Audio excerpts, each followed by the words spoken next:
Nah, itu dalam konteks gugatan. Dan di seluruh dunia, Mas Lama, tidak ada presiden yang digugat. Anda lihat di negara mana? Nggak ada. Gugatan kita ke pengadilan negeri tentang ijazah palsu. Anda punya perintah nggak dianggap, langsung main ditangkap saja.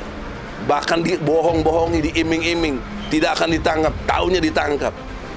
Penetapan presiden berhenti dari jabatannya itu adalah lembaga Majelis Permusyawaratan Rakyat. Jadi kita minta presiden menyatakan berhenti, kemudian ditindaklanjuti oleh Majelis Permusyawaratan Rakyat Republik Indonesia untuk melakukan sidang istimewa dalam rangka menetapkan ya pemberhentian presiden tadi secara permanen, secara konstitusional. Umat Islam hari ini genting sekali karena sudah lama umat Islam ini tidak menerapkan hukum Allah, tidak menerapkan syariat Allah, sehingga akhirnya negeri-negeri kaum muslimin saat ini dikuasai oleh kapitalisme global, ditandai dengan penguasaan aset-aset alam yang sebenarnya itu milik bersama oleh oligarki. Tunjuk bukan apa-apa, kembali kepada Al-Quran dan hadis. Lu ngaji aja nggak bisa. Ini ancaman untuk negara ini. Salah satunya yang masih teriak-teriak terang-terangan sampai saat ini adalah orang yang mengaku lozer, namanya si Kozim.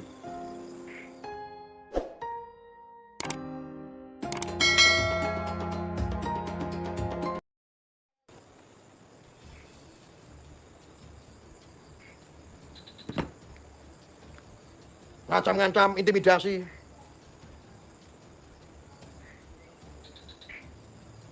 Otak nggak dipikir. Makanya Allah itu ciptakan makhluknya semuanya dikasih otak.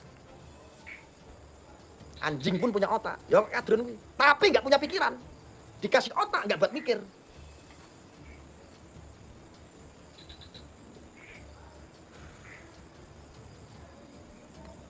Coba saya lanjutkan ya.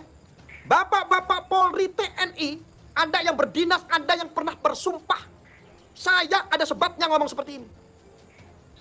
Lihatlah, itu channel-channel seperti si Kozim yang ngakunya pengacara itu. Lihat, isinya hanya jualan khilafah. Isinya hanya jualan khilafah. Gue tahu bapak-bapak nggak berani proses orang-orang seperti macam si Kozim, karena kurang bukti kan. Itu kan sudah larangan Bapak Ibu. Bahkan HTI kan sudah dibubarkan. Bahkan FPI rusak pun gara-gara HTI. Ketika dibubarkan mencolotnya ke FPI, nunggangi FPI. Sampai pengurus-pengurusnya kedoktrin semua ala-ala khilafahnya HTI. Bahkan Habib Rizik pun pernah mendeklarasikan, bukan mendeklarasikan, di podium pernah bilang untuk mendukung ISIS kok. Belak-belakan kok. Bagaimana? Seorang ketua, seorang imam besar ketika sudah berfatwa akan diikuti semua jamaah dan anggotanya. Mengerikan tidak mengerikan?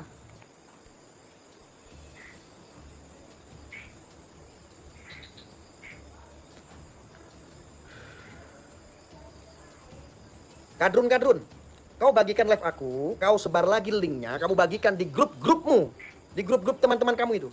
Bilang, pendolan-pendolannya, senggol saya bila perlu. Senggol saya. Ya, mau perang sama saya. Mau perang medsos saya jabanin. Mau perang fisik saya mau jabanin. Ini maksudnya bengak-bengek. Di medsos juga orang-orang seperti itu, kadrun-kadrun.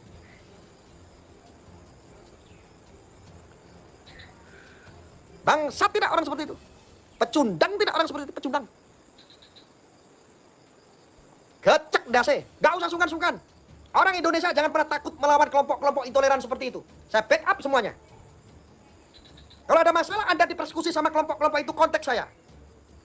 Saya ada di sini, tetapi saya ada di mana-mana, saudara. Jangan pernah takut sama kelompok-kelompok itu.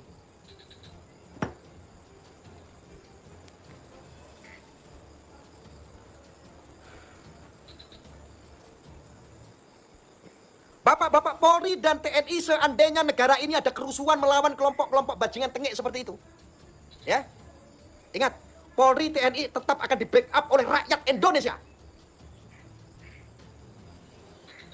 TNI, Polri tetap akan dikawal oleh rakyat Indonesia.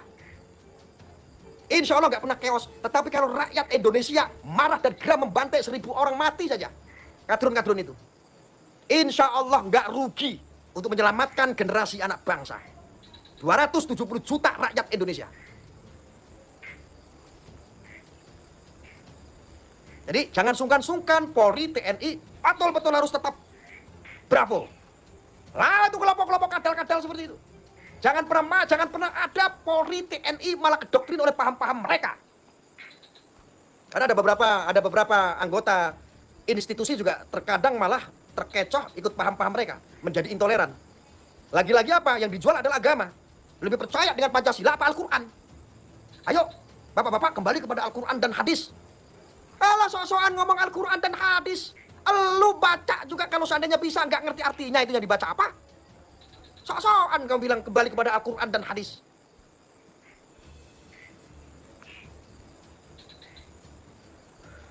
Yang benar adalah kembali kepada alim ulama. Yang benar adalah kembali kepada kiai, minta petunjuk bagaimana itu isi Al-Quran dan hadis. Minta petunjuk, bukan apa-apa kembali kepada Al-Quran dan hadis. Lu ngaji aja nggak bisa. Ya? Ngaji aja nggak bisa. Ketika kesadaran dan pikiran tidak dimainkan, maka orang-orang kelompok seperti itu yang ingin mencari jati diri dalam beragama, pengen seolah-olah dekat dengan Tuhan, kenal dengan ustadz-ustadz kadrun, rusak pikirannya menjadi. Belajar hadis ya di YouTube, ya di Google. Tidak punya guru, gurunya ya Google. Asal membaca selesai.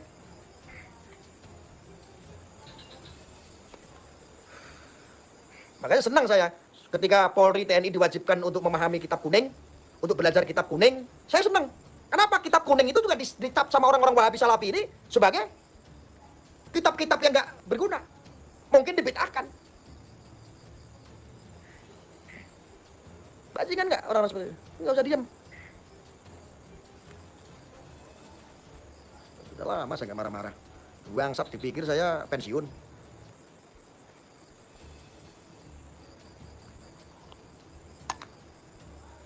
Ketika anak-anak remaja yang kuliah, ini saya kasih tahu contohnya ya. Apa namanya? Oh ya. Ini anak-anak muda nih, anak-anak kampus ini saya kasih tahu. Saya kasih tahu ya. Ini anak-anak kampus ini. Saya kalau mau buka semuanya, masuk ini menjadi atensi Polri juga ini. Ini kelompok-kelompok aduh bahaya bener.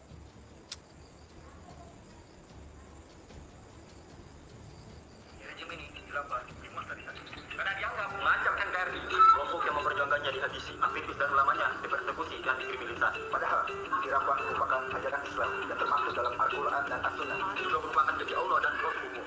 Serta banyak ulama yang menjelaskan tentang hal ini. Maka tidak patut bagi seorang muslim jadinya meragukan atau bahkan menentangnya. Bagi umat Islam, khilafah adalah kerinduan, di mana 69% umat muslim di seluruh penjuru dunia meyakini penerapan Islam secara menyeluruh hanya dapat diwujudkan dengan suatu institusi dan entitas agung yakni khilafah Islamiyah. Bagi umat Islam, khilafah adalah kewajiban. Para ulama bahkan sepakat dan melebeli guna dengan istilah mahkota segala kewajiban.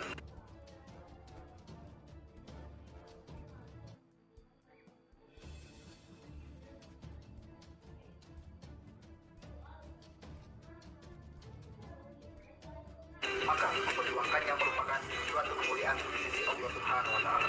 Bagi umat Islam, khilafah adalah solusi bagi problematika umat Islam seluruh penjuru dunia. Karena dengannya, seluruh konflik berkepanjangan di negeri-negeri Muslim akan terselesaikan. Bagi umat Islam, khilafah adalah janji Allah sebagaimana yang termaktub secara jelas di dalam Al-Quran surat An-Nur ayat 55. Maka Surat An-Nur ayat 55. Ini menafsirkan, yang menafsirkan adalah kelompok-kelompok itu sendiri, ngepasin sesuai dengan kebutuhan. Bayangkan saudara-saudara, tidak ada tampang-tampang dia sebagai orang pesantren, orang ngaji. Dia rata-rata orang-orang hijrah. bagi umat Islam, khilafah adalah kewajiban. Para ulama bahkan sepakat dan melebeli urusan ini dengan istilah mahkota segala kewajiban. Maka memperjuangkannya merupakan suatu kemuliaan di sisi Allah Subhanahu wa Ta'ala. Bagi umat Islam, khilafah adalah solusi bagi problematika umat Islam seluruh penjuru dunia. Karena dengannya, seluruh konflik berkepanjangan di negeri-negeri Muslim akan terselesaikan. Bagi umat Islam, khilafah adalah janji Allah sebagaimana yang termaktub secara jelas di dalam Al-Quran surat An-Nur ayat 55. Maka masihkah kita percaya dengan ada sumber dan narasi-narasi negatif yang dituduhkan atas oknum tidak bertanggung jawab yang bahkan tidak memahami ajaran Islam secara utuh? Secara ilmiah tidak ada fakta ataupun temuan empirik tentang khilafah sebagai suatu ancaman terhadap agama. Karena khilafah merupakan suatu entitas yang pernah eksis di muka bumi dan akan bangkit kembali sesuai dengan janji Allah. Selama kurang lebih 14 abad, peradaban yang agung tersebut menaungi keberagaman etnis, suku, bangsa, bahasa, dan budaya di hampir 2/3 seluruh dunia. Lalu apa yang kita ragukan? Maka kenalilah agamamu, kenali agamamu, kenali agamamu, kenali agamamu. Saya engkau akan semakin paham akan hal ini.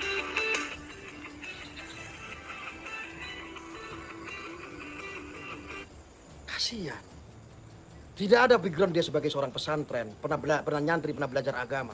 Ketika anak-anak muda ini, anak-anak kuliah, anak-anak kampus, dia merasa ingin mencari jati diri, merasa, gue nggak mau dinasihatin orang tua, gue pengen lebih baik daripada orang tua saya. Akhirnya apa? Dia mencari jati diri tentang agama, salah ngaji. Bahaya loh bapak-bapak Polri. Ini loh anak-anak muda, anak-anak kemarin sore, anak-anak kampus, anak-anak kuliahan. Ini ancaman untuk negeri ini. Masya Allah.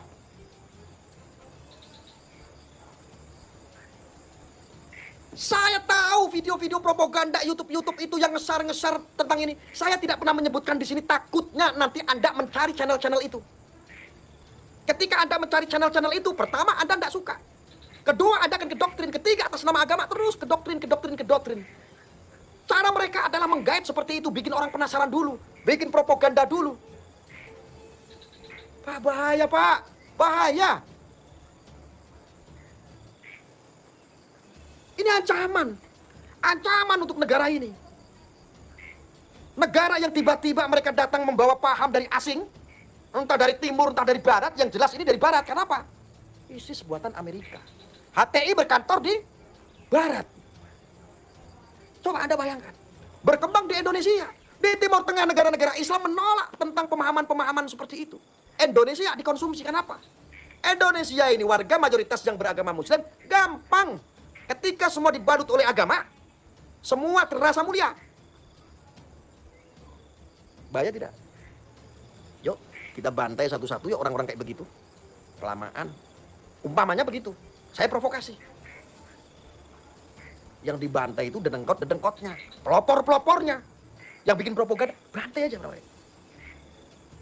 Salah satunya yang masih teriak-teriak terang-terangan sampai saat ini adalah orang yang mengaku loser, namanya si Kozim.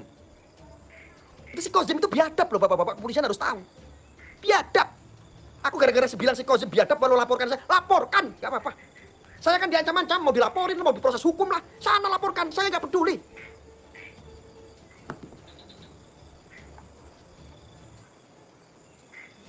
Saya ngomong kayak begini, kira-kira vonis berapa teman-teman? Ada 2 tahun?